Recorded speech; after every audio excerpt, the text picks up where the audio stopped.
नमस्कार, बहुत स्वागत है आपका। आप देख रहे हैं इंडिया टीवी। मैं हूं आपके साथ प्रिया सिंह सोमवंशी। आज का सूरज ढलते ढलते पाकिस्तान के पैतरे ढीले पड़ गए। रात होते होते पाकिस्तान एटम बम छोड़कर सरेंडर के मोड में आ गया।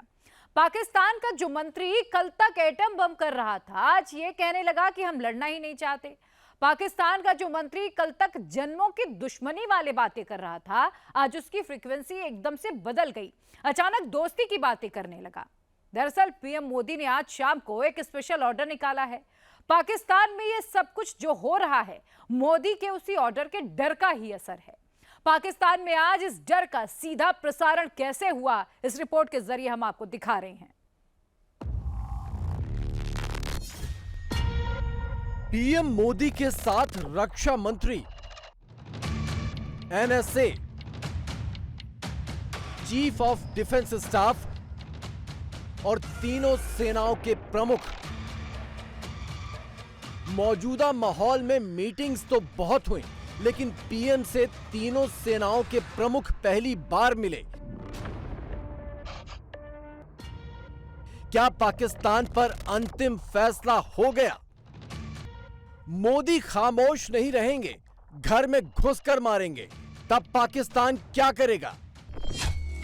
मोदी का ऑर्डर आ गया, पाकिस्तान समझो गया।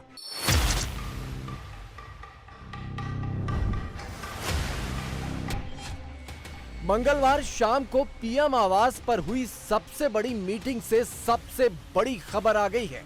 पाकिस्तान पर एक्शन के लिए मोदी ने सेना को खुली छूट दे दी है। जवाबी कार्रवाई कैसी होगी, ये सेना तय करेगी। पाकिस्तान में टारगेट क्या होगा, ये सेना तय करेगी। और टारगेट को हिट करने का सही वक्त क्या होगा, ये भी सेना तय करेगी। मोदी ने तीनों सेना प्रमुखों को सिर्फ एक लाइन की गाइडलाइन दी है, वो ये कि आतंकवाद का खात्मा करना है। नई दिल्ली से ऑर्डर आ गया और पाकिस्तान में टिक टिक शुरू हो गई। 23 अप्रैल से ही पाकिस्तान एक एक दिन गिन रहा है, अब एक एक सेकंड गिनेगा। शहबाज शरीफ तो पहले ही कांप रहे हैं। भारत के बदले की आग से बचने के लिए पहलगाम हमले की जांच का ऑफर दे रहे हैं। अपनी सफाई में लेक्चर पर लेक्चर दिए जा रहे हैं। पाकिस्तान के सोशल मीडिया पर चमकाए जा रहे इन टैंक और इन तोपों की असलियत यही है कि इनमें न गोले हैं न बारूद। वैसे पाकिस्तानी फौज की हैसियत उसी के पूर्व चीफ जनरल बाजवा ने कायदे से बता रखी थी, लेकिन पाकिस्तानियों की आंख में धूल झोंकने के लिए फौज अपना सर्कस बदस्तूर जारी रखे हुए है। पाकिस्तान के टैंक और तोपों की हैसियत तो सभी को पता थी। अब गौरी गजनवी मिसाइलों की हैसियत भी संसद में बयां कर दी गई है कि इनमें जंग लग चुका है। लेकिन इससे भी खतरनाक जंग तो पाकिस्तान की आत्मा में लग चुका है। इमरान खान की पार्टी जंग के माहौल में भी अपनी फौज को कोस रही है। इमरान की पार्टी कह रही है कि अगर जंग हुई तो वो फौज का साथ नहीं देना चाहते।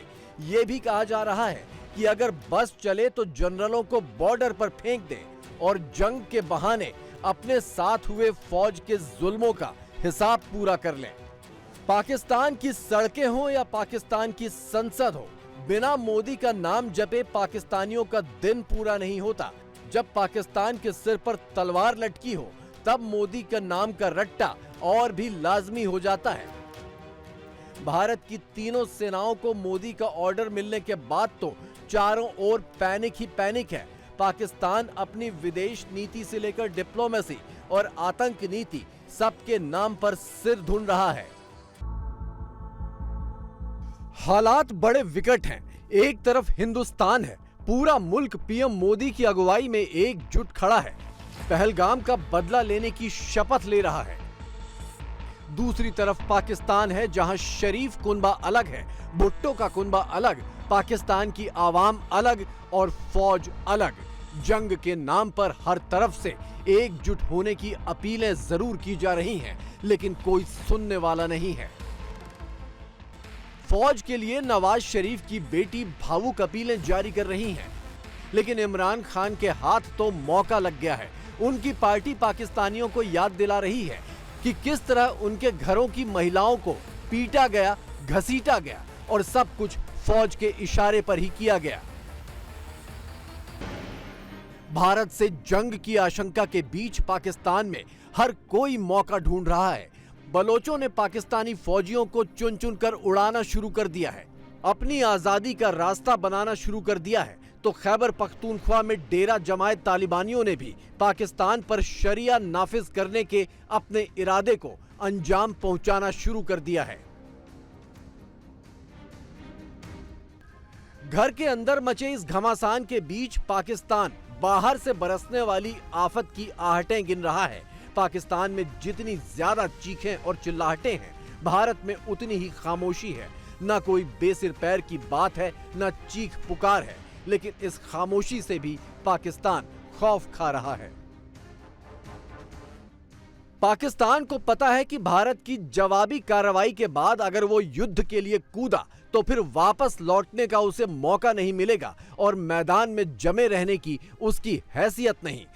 कटोरा लेकर एटम बम दिखाने वाले पाकिस्तान में फाका पहले ही चल रहा है। युद्ध हुआ तो खाने के लिए बस बम ही बचेगा।